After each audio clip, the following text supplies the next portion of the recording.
안녕하십니까. 삼익물류 경영관리팀입니다. 본 동영상은 2025년 부서별 사업계획서를 작성하기 위한 방법을 설명하기 위해 제작되었습니다. 자, 그럼 시작해보겠습니다. 여러분이 작성하실 2025년 부서별 사업계획서는 1. 부서 운영 현황 2. 2024년 실적 분석 3. 2025년 사업 목표 등 3단계로 구성되어 있습니다.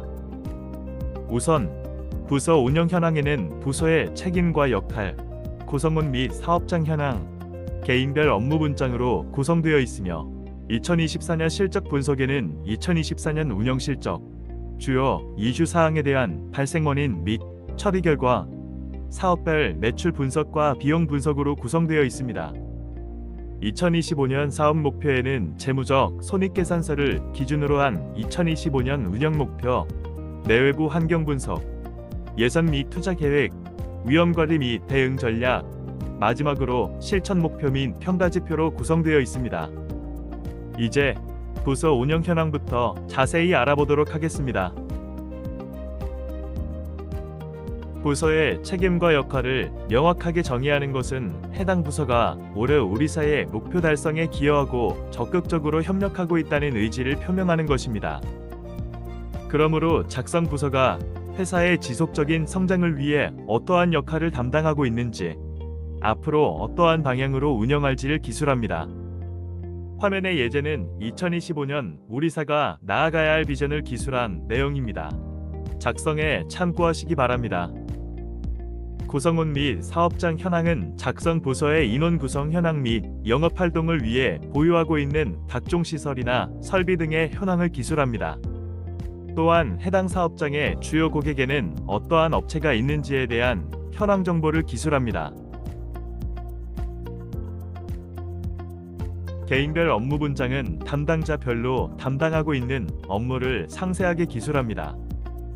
해당 인원이 고용 종료, 연차 또는 장기 휴가 등 일시적인 부재 사유로 해당 업무 진행에 공백이 발생할 경우 이를 대체하여 업무를 연속적으로 이어갈 수 있는 대체 인원이 결정되어 있다면 해당 인원을 기술합니다.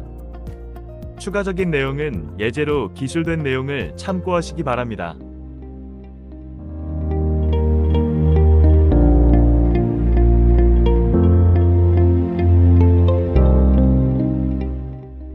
(2024년) 운영 실적을 작성해 보도록 하겠습니다. 2024년 운영 실적을 분석하는 것은 첫째, 성과 개선과 전략을 조정하고 둘째, 경영층의 의사결정에 필요한 데이터를 확보할 수 있습니다.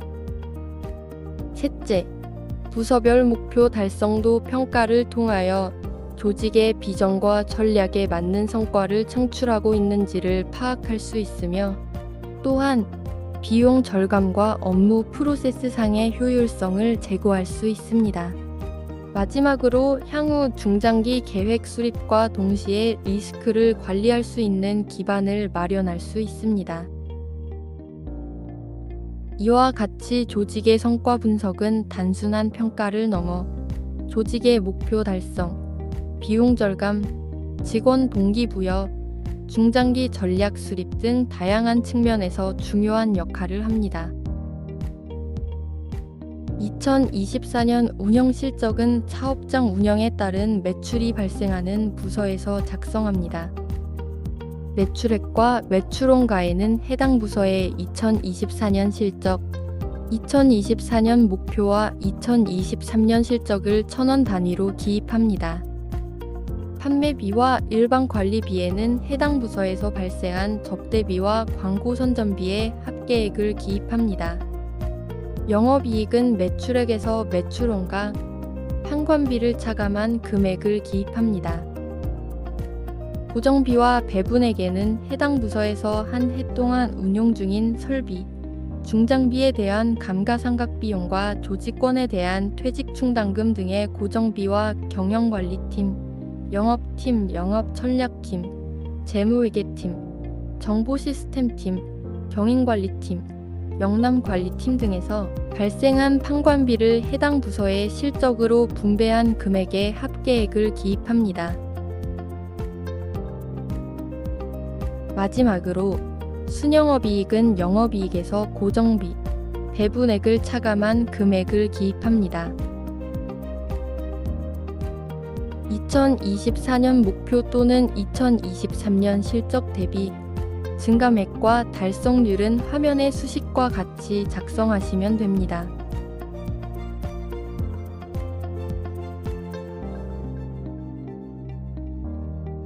참고적으로 경영관리팀, 영업팀, 영업전략팀, 재무회계팀, 정보시스템팀, 경인관리팀, 영남관리팀 등 일반관리부서는 발생되는 비용의 합계액만 기입하면 됩니다.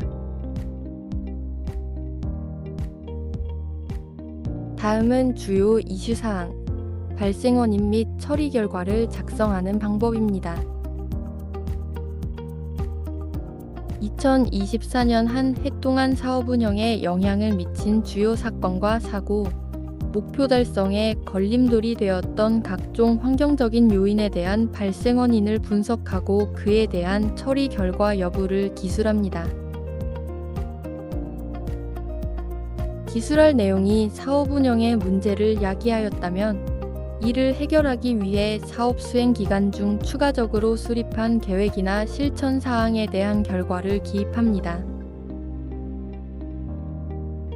향후 이를 지속적으로 해결해야 한다면 2025년 사업 운영 계획상의 목표 달성을 위한 실천 목표로 계획을 세워야 합니다.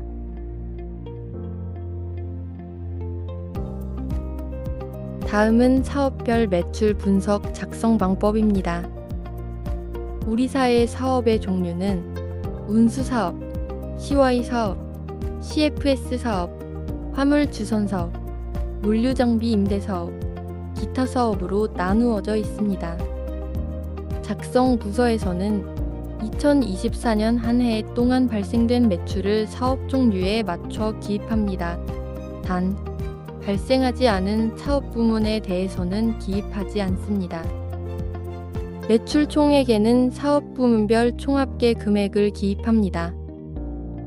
경영관리팀, 영업팀, 영업전략팀, 재무회계팀, 정보시스템팀, 경인지역본부 관리팀, 영남지역본부 관리팀은 다음에 안내할 비용 분석부터 작성하면 됩니다. 사업 부문별 매출액에 대한 증감액과 달성률은 화면의 수식과 같이 작성하시면 됩니다.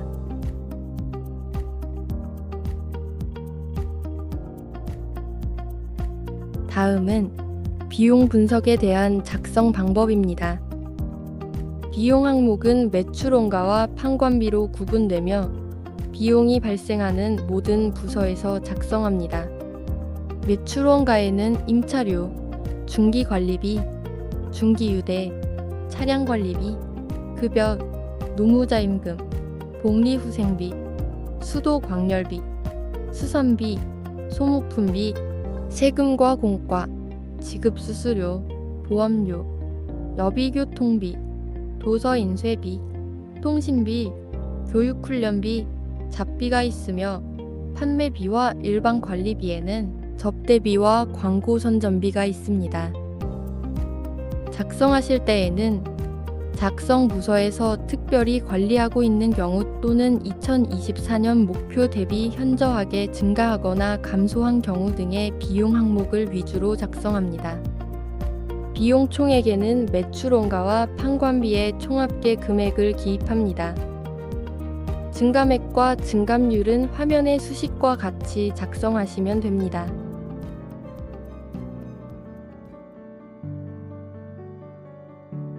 다음은 2025년 부서별 사업 목표를 작성하는 방법을 살펴보도록 하겠습니다. 우리가 사업계획서를 작성하는 이유는 조직의 목표를 명확히 설정하고 성공적인 실행을 위한 로드맵을 수립하기 위함입니다. 그럼 보다 자세하게 사업계획서 작성의 중요성을 알아보도록 하겠습니다. 첫째, 사업계획서는 회사가 나아갈 목표와 방향성을 명확하게 정의하는 역할을 합니다. 이를 통해 회사의 비전, 사명, 중장기적인 목표를 체계적으로 정리하여 모든 구성원이 같은 목표를 공유하고 이해할 수 있습니다. 둘째, 사업계획서는 목표 달성을 위한 구체적인 전략과 실행 계획을 담고 있습니다. 목표를 달성하기 위해 어떤 활동이 필요한지, 어떤 자원을 투입해야 하는지, 어떤 부서와 협업할지 등을 구체적으로 계획하여 실행력을 높이는 근거 자료가 됩니다. 셋째, 구체적인 성과 지표와 목표 수치를 설정함으로써 성과를 측정하고 진행 사항을 평가할 수 있습니다. 계획 대비 실제 성과를 비교하여 미흡한 부분을 빠르게 개선하고 피드백을 반영할 수 있어 지속적인 개선이 가능합니다. 넷째, 사업계획서는 조직 내 중요 의사결정을 내리는 데 있어 필수적인 근거 자료가 됩니다. 사업 환경, 시장 동향, 경쟁사 분석, 리스크 요인 등을 포함하여 리스크 관리와 전략 수정에 필요한 기준을 제공하게 됩니다. 이를 통해 불확실한 상황에서도 정보에 근거한 결정을 내릴 수 있습니다. 다섯째, 사업계획서에는 부서별 예산과 필요한 자원이 포함되어 있어 자원을 효율적으로 분배하는 데 도움을 줄 수 있습니다. 예산 계획을 통해 각 부서가 필요한 자금을 확보하고 중복 투자 등 자원의 낭비를 최소화하여 운영 효율성을 높일 수 있습니다. 여섯째, 사업계획서는 회사의 비전과 전략을 구성원과 공유하는 중요한 수단입니다. 모든 부서와 팀이 목표와 실행 계획을 공유함으로써 협업을 강화하고 업무를 조율하여 목표 달성에 시너지를 낼 수 있습니다. 마지막으로 투자자나 금융기관은 사업계획서를 통해 회사의 성장 가능성과 수익성을 평가합니다. 사업계획서는 외부의 투자를 유치하거나 파트너십을 형성할 때 회사의 비전과 전략을 효과적으로 전달할 수 있는 중요한 도구입니다. 따라서 사업계획서는 단순히 계획을 작성하는 것을 넘어 조직의 성공적인 성과 달성, 리스크 관리, 자원 배분, 의사소통 강화 등의 목적을 이루기 위한 핵심 자료입니다. 2025년 부서별 운영 목표는 손익계산서를 기반으로 하여 2024년 실적을 비교하면서 작성합니다. 매출액과 매출원가에는 작성부서의 2025년 목표, 2024년 실적을 1,000원 단위로 기입합니다. 판매비와 일반관리비에는 해당 부서에서 사용할 접대비와 광고선 전비를 합산한 목표액을 기입합니다. 영업이익은 매출액에서 매출원가, 판관비를 차감한 금액을 기입하고 2025년 목표 또는 2024년 실적 대비 증감액과 달성률은 화면의 수식과 같이 작성합니다. 고정비와 대본에게는 작성부서의 감가상각비와 조직원에 대한 퇴직 충당금 등의 고정비와 경영관리팀, 영업팀, 영업전략팀, 재무회계팀, 정보시스템팀, 경인관리팀, 영남관리팀 등에서 작성한 목표 판관비를 해당 부서의 목표로 분배한 금액에 합계액을 기입합니다. 참고로 고정비와 배분액은 경영관리팀에서 모든 자료를 취합하여 배포하는 금액을 입력하면 됩니다. 순영업이익은 목표 영업이익에서 고정비와 배분액을 차감한 금액을 기입합니다. 다음은 사업별 2025년 매출 목표 작성 방법입니다. 작성 방법은 이전에 살펴본 2024년 실적 분석 중 사업별 매출 분석과 동일하게 작성합니다. 사업 부문별 매출액에 대한 증감액과 증감률, 점유율은 화면의 수식과 같이 작성하시면 됩니다. 사업 부문별로 설정된 목표에 대하여 목표 설정을 위한 관련 근거나 목표를 달성하기 위한 계획이 있는 경우에는 이를 기술합니다. 다만 경영관리팀, 영업팀, 영업전략팀, 재무회계팀, 정보시스템팀, 경인지역본부 관리팀, 영남지역본부 관리팀은 다음에 안내할 매출원가 및 판관비 목표부터 작성하면 됩니다. 매출원가 및 판관비 목표는 이전에 살펴본 2024년 실적 분석 중 비용 분석과 동일한 방법으로 작성합니다. 기입된 매출원가 및 판관비의 경우에는 목표 설정 근거, 비용 절감을 위한 계획, 특이사항 등을 간략하게 기술합니다. 다음은 내외부 환경 분석에 대한 작성 가이드입니다. 내외부 환경 분석은 우리사가 경영 전략을 수립하고 종합물류 기업으로서의 경쟁력을 유지하기 위한 필수적인 과정 중의 하나입니다. 내외부 환경 분석을 함으로써 우리사를 둘러싼 경영상, 운영상의 환경을 객관적인 관점으로 보다 깊이 있게 분석함으로써 위협 요인을 사전에 파악하고 우리사에 주어진 기회를 최대한 활용할 수 있습니다. 그럼 내부 환경 분석을 어떻게 작성해야 하는지를 좀 더 자세히 살펴보도록 하겠습니다. 내부 환경 분석을 구체적으로 평가하기 위해서는 자원, 역량, 프로세스, 기술, IT 인프라, 재무 상태, 조직 내 다양한 요소를 종합적으로 분석하는 것이 필요합니다. 자원에 대한 분석은 부서의 인적, 물적, 재무적 자원이 충분한가를 분석합니다. 우선 인적 자원 평가는 내부 직원들의 역량, 경험, 교육 수준의 정도를 평가합니다. 이를 평가하기 위해서는 관련 직무에 대한 숙련도 평가, 직원을 대상으로 한 설문조사, 교육 이력 분석 등을 통해 평가할 수 있습니다.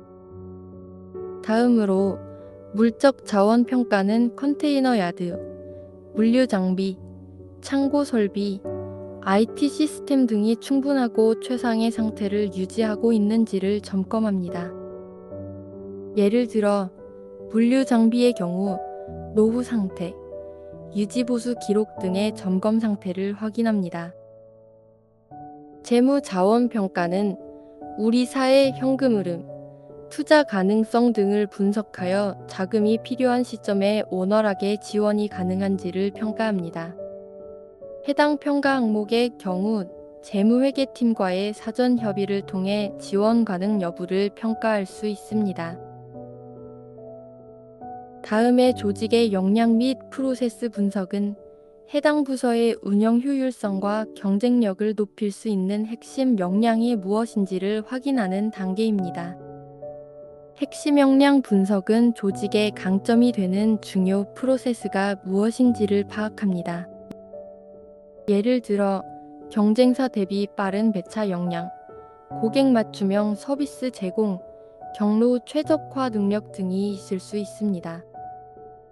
프로세스 효율성 평가는 부서별로 작성, 관리 중인 업무 절차서 또는 관련 담당자와의 미팅을 통하여 각 단계별 효율성을 측정하고 병목 현상과 비효율적인 부분을 확인합니다. 핵심 성과 지표는 각 부서별로 과거 성과 지표를 관리하고 있다면 이를 실제 성과와 비교하여 분석합니다. 기술 및 IT 인프라 평가는 우리사의 IT 관련 운영 시스템이 최신 기술을 구현하고 있는지, 법규에 적절히 대응하고 있는지, 디지털화는 제대로 갖춰져 있는지를 종합적으로 확인하는 단계입니다. 최근 동종 물류업계의 IT 인프라를 활용한 고객 서비스 등 우리사와의 비교 분석을 함으로써 기술적 격차 분석을 통해 현재 사용 중인 기술과 필요한 기술 간의 격차를 평가합니다. IT 인프라 평가는 시스템의 안정성, 확장성, 데이터 보안 등을 점검합니다. 이를 통해 운송 관리 시스템, 창고 관리 시스템, 야드 관리 시스템 등 우리사가 운영 중인 소프트웨어의 활용 수준을 객관적으로 평가하고 IoT 등 최신 기술 도입의 가능성을 검토합니다. 또한 직원 디지털 역량 평가를 통하여 최근 IT 기술에 대한 직원들의 인지도, 활용 역량을 평가하게 됩니다.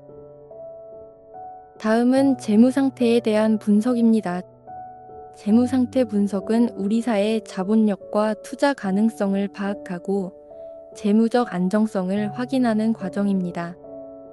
손익계산서, 대차대조표, 현금 흐름표 등 재무제표 분석을 통해 우리 사회의 수익성, 안정성, 성장성을 평가합니다.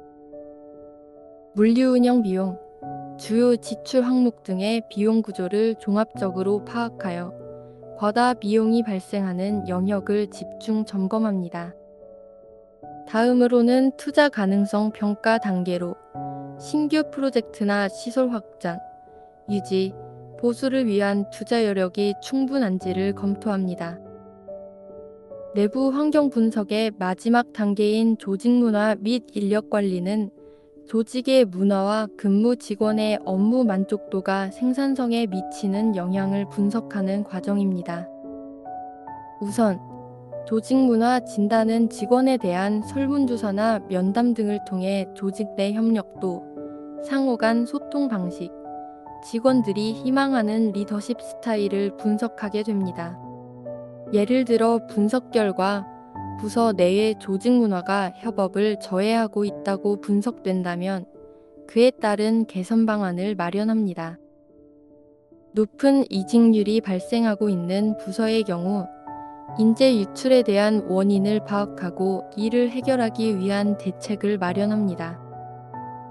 직원 역량 개발 계획은 직원 교육 이수율, 직무 만족도 등을 통해 직원들이 자신의 업무에 적절한 역량을 보유하고 있는지를 확인하고 필요시 관련 교육 프로그램을 제공해야 합니다. 이제 외부 환경 분석에 대해서 알아보도록 하겠습니다.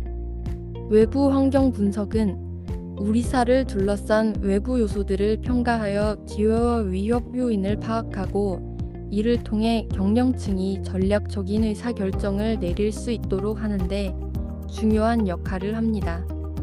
외부 환경 분석은 거시적 환경 분석과 산업 환경 분석을 통해 진행될 수 있습니다. 그럼 거시적 환경 분석부터 알아보도록 하겠습니다. 거시적 환경 분석은 정치적, 경제적, 사회적, 기술적 요인을 중심으로 외부 환경을 평가하는 방법입니다. 정치적 요인으로는 정부 또는 한국철도공사 등 관련 공공기관의 물류 및 교통 관련 규제, 탄소 배출 규제, 세금 정책, 화물연대의 움직임 등이 있으며 이러한 요인들을 사전에 검토합니다.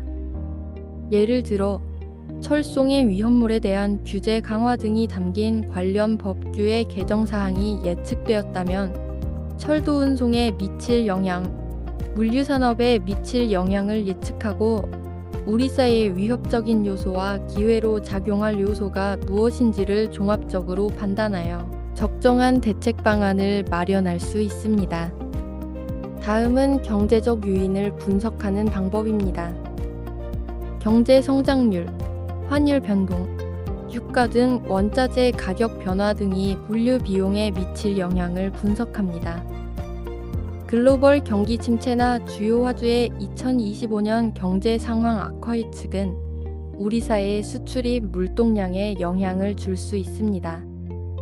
또한 국내외 경제 지표와 주요 거래처의 중장기 성장률 예측 등을 통해 물류 수요 변화를 전망할 수 있습니다. 마지막으로 기술적 요인입니다. AI, IoT, 자동화 기술 등 물류 혁신을 주도하는 관련 기술 트렌드를 분석하여 물류 관련 최신 기술과 트렌드 파악을 통해 자동화 또는 디지털화의 도입 가능성을 적극 검토할 수 있습니다. 다음은 사업 환경 분석을 통해 외부적 환경 요인을 분석하는 방법에 대하여 살펴보도록 하겠습니다.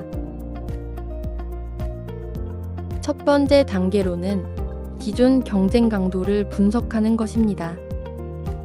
물류 시장 내 경쟁 강도가 얼마나 높은지, 주요 경쟁사의 서비스 차별화 포인트와 가격 정책은 어떠한지 등을 세밀하게 분석합니다. 이러한 경쟁사 분석을 통해 시장 점유율, 서비스 품질, 가격 경쟁력 등의 정보를 수집하고 해당 결과를 우리사와 비교해 봅니다. 새로운 진입자의 위협은 동종업계 내에 새로운 물류 스타트업의 진입 가능성 여부를 평가하는 단계입니다. 인프라 구축 비용, 초기 자본, 각종 법적 규제 등 현재 시점에서의 시장 진입 장벽과 신규 스타트 업체가 동종업계로 진입할 경우 우리사에 미칠 영향을 다각적으로 분석합니다. 세 번째 단계는 전통적인 물류 체계를 대체할 가능성이 있는 서비스나 기술을 분석하는 단계입니다. 예를 들어 자율주행 화물차의 상용화, 드론 배송을 통한 소규모 화물 운송 등은 기존 물류 시장의 대체제가 될 수 있습니다. 이러한 예상되는 대체제 출현에 따른 활성화 시기, 성능, 가격, 접근성을 분석하고 우리사의 현행 서비스와의 비교를 통한 대응 방안을 사전에 마련할 수 있습니다. 다음 단계는 공급자, 즉 협력업체와의 교섭력을 평가하는 단계입니다. 차량 제작, 부속품, 연료, 지원 인력 등 협력업체의 교섭력이 얼마나 높은지 평가하는 것입니다. 예를 들어 원자재 가격 상승 시 공급자와의 계약 조건을 재검토하거나 효율적 운영을 통해 비용을 절감할 수 있는 방안을 마련합니다. 또한 주요 공급자와의 계약 조건, 가격 인상 가능성, 대체 공급원 여부 등을 사전에 분석하여야 합니다. 마지막으로 고객과의 교섭력을 분석하는 단계입니다. 고객의 요구사항이 다양해지거나 개별적인 맞춤형 서비스 요구가 증가하고 있는지, 고객이 가격 협상을 위해 강력한 교섭력을 갖고 있는지를 면밀하게 분석해야 합니다. 고객과의 거래 규모, 그에 따른 가격 협상력, 고객 이탈 가능성 등을 평가하고 장기적인 고객 관계 구축 방안을 마련합니다. 내부 환경 분석과 거시적 환경 분석, 산업 환경 분석을 통해 정리된 외부 환경 분석 정보를 기반으로 지난 수년간 사업 계획서를 통해 쌓여진 작성 노하우를 바탕으로 스와트 분석을 수행하여 기회와 위협 요인, 내부 강점과 약점을 종합적으로 작성하시면 됩니다.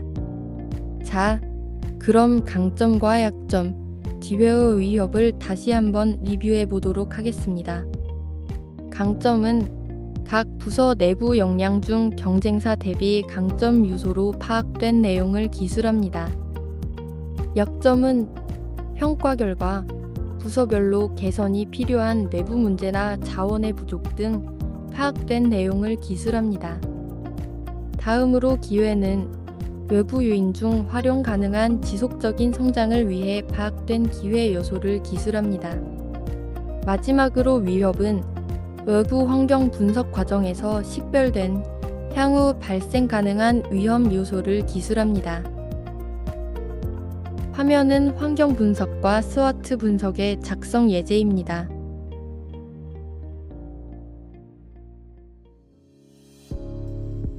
예산 및 투자 계획을 세우는 것은 해당 부서, 더 나아가 회사의 목표를 실현하고 회사의 지속적인 성장을 촉진하기 위한 자금을 보다 효율적이고 전략적으로 배분하는 과정입니다. 예산 계획은 정확한 재무 예측과 부서별 우선순위 평가를 바탕으로 하며, 투자 계획은 장기적인 수익성과 위험 요소를 충분히 고려한 결정이어야 합니다. 다음은 예산 및 투자 계획 수립을 위한 단계별 가이드입니다. 예산 계획 수립의 첫 번째 단계는 목표와 우선순위를 설정하는 것입니다.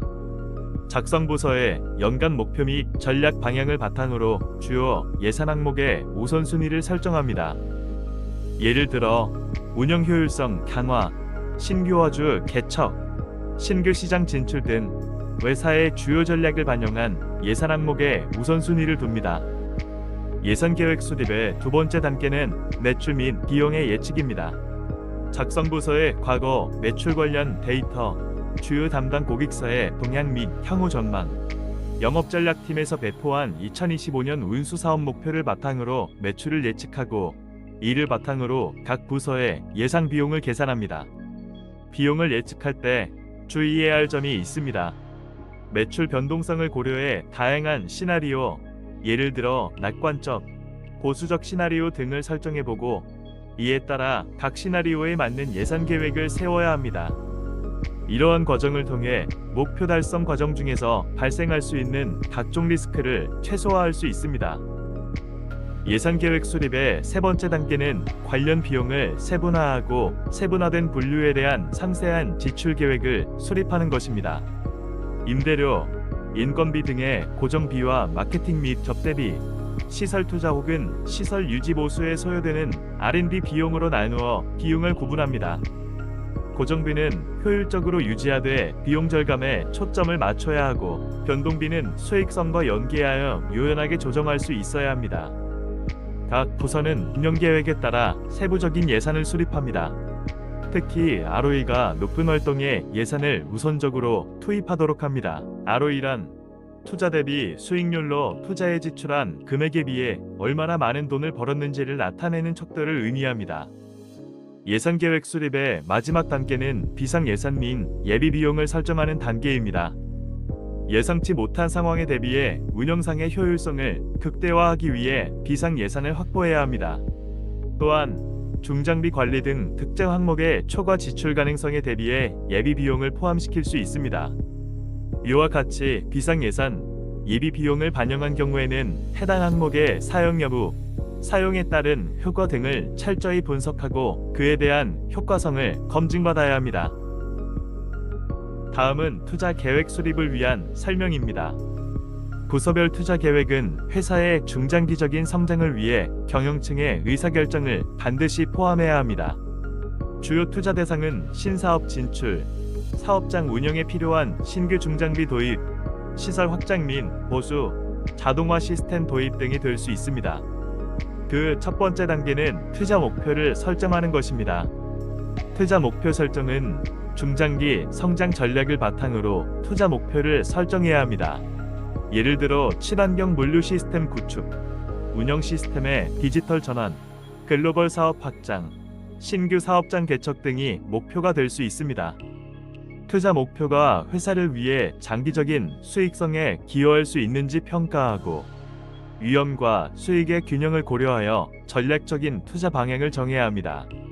설정된 투자 항목의 투자 대비 수익률, 수년째 가치, 내부 수익률 등을 활용해 투자 우선순위를 평가합니다. 예를 들어 운영 시스템 도입이 장기적으로 비용 절감과 생산성 향상에 기여한다면 우선순위를 높이는 식으로 평가되어야 합니다. NPV는 수년째 가치라고도 하며 투자 효율성을 위한 지표입니다. 즉 수년째 가치는 미래에 발생하는 특정 시점의 현금 흐름을 이자율로 할인하여 현재 시점 금액으로 환산하는 것을 말합니다. IRR은 내부 수익률이라고도 하며 개별 사업의 수익성을 판단하기 위한 지표입니다. 투자 비용과 투자의 예상 수익이 같아져 투자의 현재 가치가 제로가 되는 수익률을 말합니다. 다음은 위험 분석 및 그에 따른 대응 전략을 수립하는 단계입니다. 투자 대상별로 위험 요소를 파악하고 이를 완화할 수 있는 대응 전략을 수립합니다. 예를 들어 신사업에 진출할 경우 시장 조사 및 파일럿 프로젝트를 통해 초기 위험을 최소화할 수 있습니다. 외부 환경 변화를 통해 향후에 금리, 유가, 인건비, 원자재 가격 등의 상승으로 리스크가 클 것으로 판단되는 경우에는 투자 시기를 조정하거나 이를 상쇄시킬 수 있는 대응 전략의 마련이 필요합니다. 마지막 단계로 재무적 성과를 모니터링하고 그를 위해 검증할 수 있는 체계적인 PDCA 프로세스를 구축하는 것입니다. 투자 후 성과를 주기적으로 모니터링하여 계획 대비 실제 성과를 평가하고 계획과의 차이가 큰 경우 조정 및 피드백을 통해 개선해 나갈 수 있습니다. 또한 투자 회수 가능 기간을 목표로 설정하고 목표 수익률이 달성되지 않는다면 계획 수정이나 극단적인 경우에는 투자 철회 등을 고려해야 합니다. 다음은 구체적인 예산 및 투자 계획에 대한 예시입니다. 투자 계획을 수립하는 부서에서는 참고하시기 바랍니다.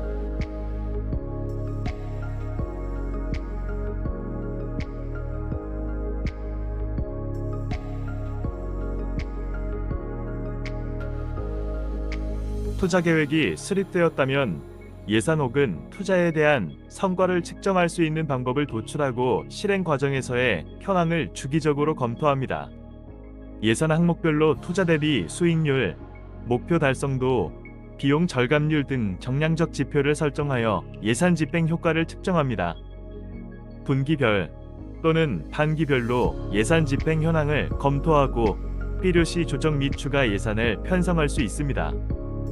2025년 말에 성과를 종합적으로 평가하여 2026년 예산 및 투자 계획에 이를 반영합니다. 예를 들어 높은 투자 대비 수익률을 기록한 항목은 예산을 증대하고 실적이 저조한 항목은 예산을 삭감하는 방식으로 계획을 조정할 수 있습니다. 예산 및 투자 계획을 수립할 경우 다음의 사항은 반드시 고려해야 합니다. 첫째, 우선순위가 높은 전략적 목표에 예산이 충분히 배분되었는지를 확인해야 합니다. 둘째, 비상 예산 또는 예비비가 포함되었는지 검토합니다. 셋째, 계획을 실행할 때 리스크와 유연성을 고려하여 상황에 맞게 수정할 수 있는 여지를 남겨놓아야 합니다. 마지막으로 외부 경제 상황, 예를 들어 금리, 환율, 경기 변동 등에 따라 중장기 투자 계획을 주기적, 지속적으로 재검토해야 합니다. 이와 같이 예산 및 투자 계획을 수립하면 자원을 효율적으로 배분하고 우리사가 목표를 달성하는 데 필요한 재무적 기반을 마련할 수 있습니다. 위험 관리 및 대응 전략을 수립하는 것은 예상치 못한 위험이 우리 사회의 목표 달성에 방해 요소가 되지 않도록 사전에 대비하고 대응 방안을 마련하기 위한 과정입니다. 따라서 이러한 과정을 통해 리스크가 발생하더라도 신속하게 대응하여 그로 인한 피해를 최소화할 수 있습니다. 효과적인 위험 관리를 위해서는 위험을 식별하고 평가한 후에 대응 전략과 구체적인 실행 방안을 설정하는 단계가 필요합니다. 첫 번째 단계는 위험 요소를 식별하는 것입니다. 위험 요소를 식별할 때에는 우선 내부 위험과 외부 위험으로 나누어 각 위험 요소를 체계적으로 파악하여야 합니다. 내부 위험에는 재무적 리스크, 운영상 리스크, 내부 운영 인력에 대한 리스크, IT 운영 시스템에 대한 리스크 등 수많은 요소들이 있습니다. 외부 위험에는 경제 상황 변화, 자연재해, 법규 및 규제 변경, 고객의 요구 변화, 경쟁업계의 환경 변화 등이 있을 수 있습니다. 다음 단계는 식별된 위험 요소를 평가하는 단계입니다. 위에서 식별된 각각의 위험이 향후 우리 사회에 미칠 영향도 발생 가능성을 기준으로 하여 위험 요소를 평가합니다. 위험 평가에 대한 자세한 평가 방법은 AEO 절차서 위험 요소 관리를 참고하시면 됩니다. 위험에 대응하기 위한 전략은 크게 4가지 유형으로 나눌 수 있으며 상황에 맞게 결합하여 사용할 수 있습니다. 위험 회피형은 위험 요소가 큰 경우 해당 활동이나 프로세스를 변경하거나 중단하여 위험 자체를 제거하게 됩니다. 예를 들어 특정 지역의 법적 규제 강화로 불안정성이 확대됨으로 인해 위험이 큰 경우 해당 지역에서의 사업장 개설은 재검토합니다. 위험 감소형은 위험의 발생 가능성이나 영향을 줄이기 위한 사전 조치가 선행되어야 하는 단계를 의미합니다. 예를 들어 차량 부족으로 인한 운송 지연 사태가 예상되는 등의 위험이 높다면 수유 예측 시스템을 강화하고 그 결과를 토대로 예상 물동량과 적정한 차량 수급량을 미리 예측하여 적재적소에 차량을 공급할 수 있는 계획이 수립되어야 합니다. 다음은 위험 전가형입니다.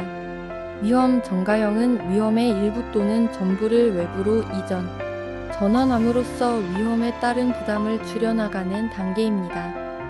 예를 들어 운송 시 발생할 수 있는 각종 사고에 따른 손실의 미연에 대비하기 위해 보험에 가입하거나 하청 업체와 계약을 통해 특정 책임을 전가하는 행위가 이에 해당합니다.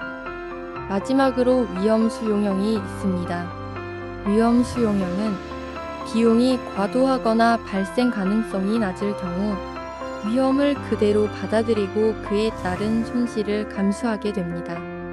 예를 들어 낮은 발생 확률의 공급망 차질을 대비해 추가적인 시설 투자, 인력 증원 등의 비용을 감수한다 하더라도 그에 비해 큰 손실은 예상하지 않는 경우를 들 수 있습니다.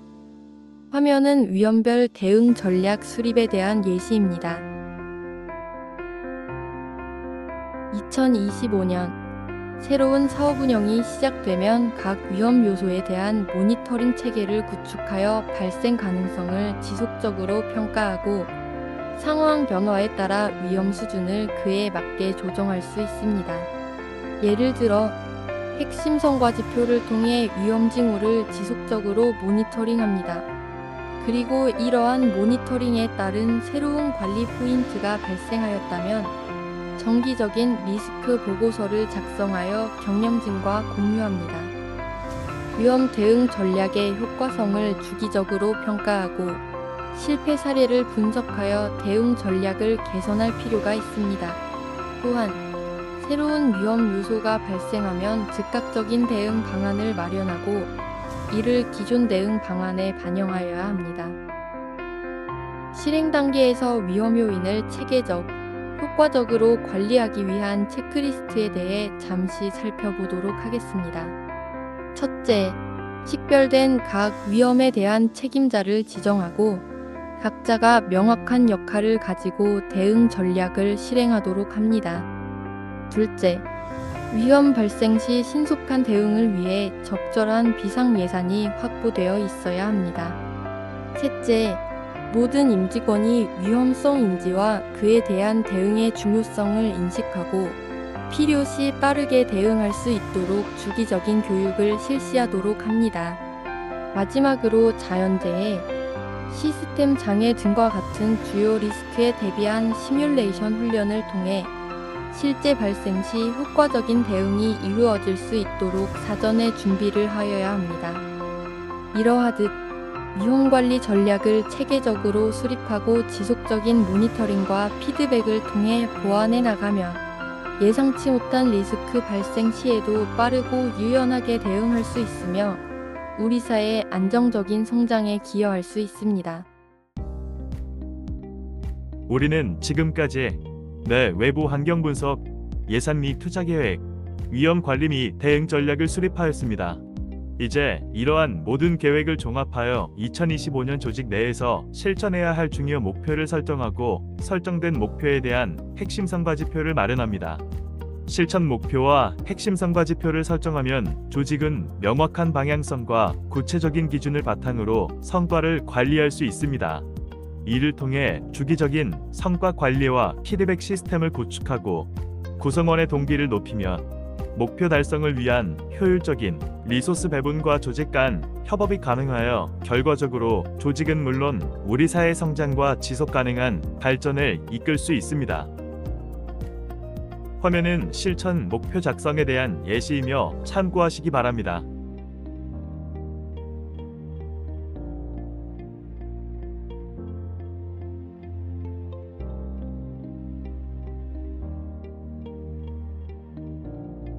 핵심 성과 지표 설정에 있어 반드시 지켜야 할 사항이 있습니다. 첫째, 핵심 성과 지표는 이해하기 쉽고 구체적이어야 합니다. 둘째, 핵심 성과 지표는 정략적 데이터로 평가할 수 있도록 설정해야 합니다.